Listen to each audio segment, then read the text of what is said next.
సరే ఏంటి పవన్ కళ్యాణ్ గారి పనితీరు గురించి ఏం చెప్తారు? పవన్ కళ్యాణ్ అంటే ఆయన పనితీరే బాగానే ఉందండి.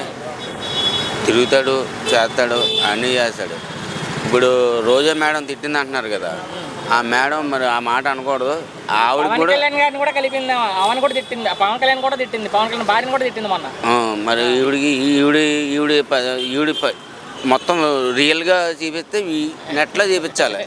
సరే ఆమె పర్సనల్ మనకి ఎందుకులే కానీ ఇంకా ఆమె ఉందని మనం కూడా అనుకోవాలి. ఆల్రెడీ చూపించాను కదా, అవునులే. చూసాం కదా. పవన్ గారి గురించి మాట్లాడుకుంటే ఉప ముఖ్యమంత్రిగా ఎలా ఉంది పవన్ గారి పనితీరు అంటే? పవన్ కళ్యాణ్ పరిపాలన బాగుందండి.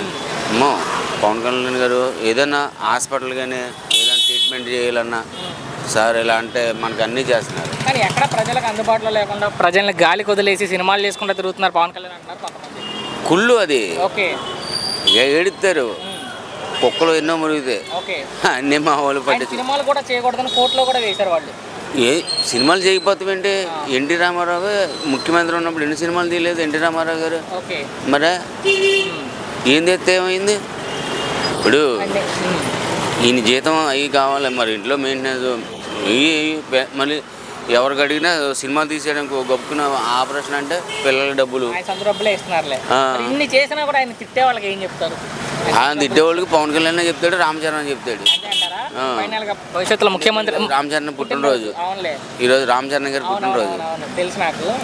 ఫైనల్ గా భవిష్యత్తులో ముఖ్యమంత్రి అవకాశం ఎంతవరకు ఉండదు పవన్ కళ్యాణ్ గారు అంటే? ఇంకా రామ్ చరణ్ చెప్తాడు. ఆయన చెబుతా మీరేం చెప్తారు? అవుతాడండి, అవుతాడు. ఓకే.